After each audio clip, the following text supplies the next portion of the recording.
হঠাৎ করে এসব কি বলছিস মা? একদম, আপনি যেটা ভাবছেন আমি সেটা না। আমি সে তখন থেকে বলছি আমি আপনার মেয়ে না, আপনার কোথাও ভুল হচ্ছে। শ্রুতি, তুই এতটা নিচে নেমে গিয়েছিস যে নিজের জন্মদাতা পিতাকে অস্বীকার করছিস?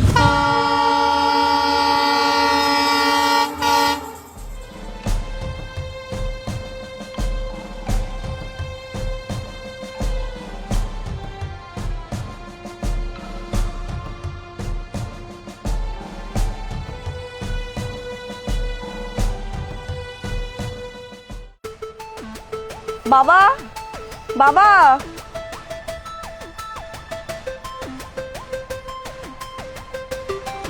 কি হয়েছে মা? বাবা, আমি ইন্টার পাস করেছি। এখন আমি অনার্স পড়তে চাই, কিন্তু অনার্স পড়তে হলে তো অনেক টাকার প্রয়োজন। কত টাকার দরকার মা? বাবা, 4 বছরের কোর্স তো, অনার্স কমপ্লিট করতে 2 লক্ষ টাকার মতো লাগবে। আচ্ছা বোন, অনার্স না কি বললি? অনার্স পাস করতে কি এত টাকা লাগে? কেন, অনার্স পাস করলে কি অনেক বড় চাকরি পাওয়া যায়? অনার্স শেষ করলে বড় চাকরি না পাওয়া গেলেও মোটামুটি চাকরি পাওয়া যায়। মানে এতগুলো টাকা আমি কিভাবে জোগাড় করব? শরীরটাও বিশেষ ভালো না, আগের মতো আর কঠোর পরিশ্রম করতেও পারি না। তোকে নিয়ে আমার অনেক স্বপ্ন, দেখি কিভাবে কি করব। তুমি কোনো চিন্তা করো না, আমি আছি না? তোমার জোয়ান ছেলে তো আছে, আমি তো কষ্ট করতে পারি। দরকার হলে সারা দিন রাত পরিশ্রম করব। আমার বোনের স্বপ্ন আমি যে করেই হোক পূরণ করব। ওকে আমরা প্রতিষ্ঠিত বানাবোই। বোন, তুই কোনো চিন্তা করিস না, আমরা আছি না? বাবা, তুই না থাকলে শ্রুতি আজ এত দূর আসতে পারতো না। তুই ওর রক্তের ভাই না ঠিকই, কিন্তু তুই ওর জন্য যা করেছিস, রক্তের ভাইও তা করে না রে বাবা। বাবা, এইসব কথা আর কখনো বলবে না। তুমি আমার বাবা, ও আমার বোন। আমি শুধু এইটুকু বুঝি। আমি যখন ছোট ছিলাম, এতিম ছিলাম, আমার বাবা মা কেউ ছিল না।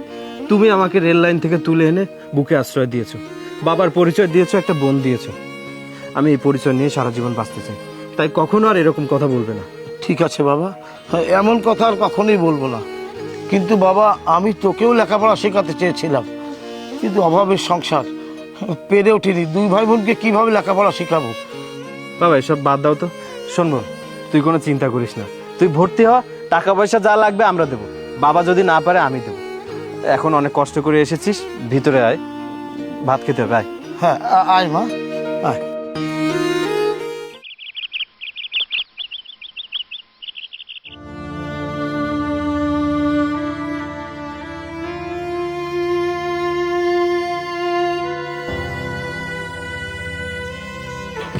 বাবা,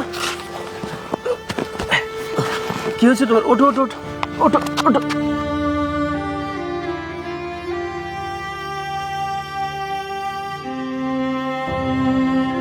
বসো। কি হয়েছে বাবা? তুমি হঠাৎ করে ওখানে বসে পড়লে কেন? বাবা, শরীরটা মোটেও ভালো না রে। বাবা, তোমার গা তো জ্বরে একদম পুড়ে যাচ্ছে। তুমি বাড়িতে যাও, তুমি বিশ্রাম করো, আমি ওষুধ নিয়ে আসছি। যাও। না রে বাবা, তোর তো অনেক কষ্ট হবে রে। তোর কষ্ট আমার দেখতে ইচ্ছে করে না। কিন্তু বাবা, তোমার এই অসুস্থ শরীর নিয়ে তুমি কিভাবে কাজ করবে?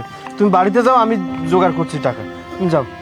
ঠিক আছে বাবা, তুই কাজ শেষ করে তাড়াতাড়ি বাড়িতে চলে আসিস। ঠিক আছে।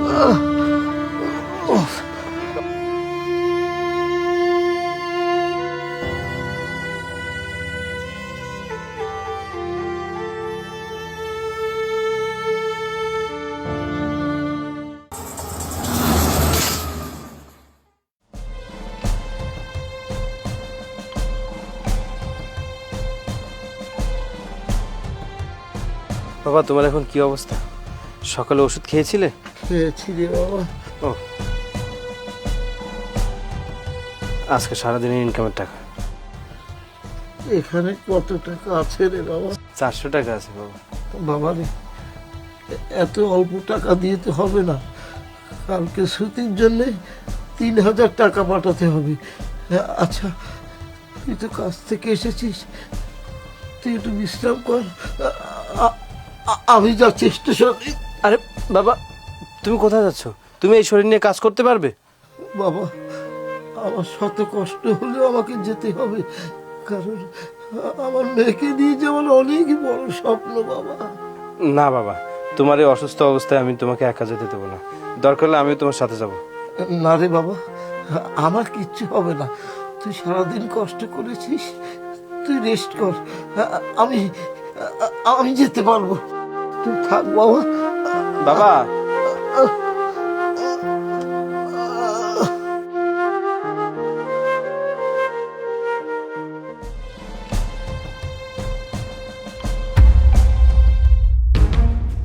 এই কুলির বাচ্চা, ছোট লোকের বাচ্চা, দিলি তোমার ব্যাগটা ফেলে।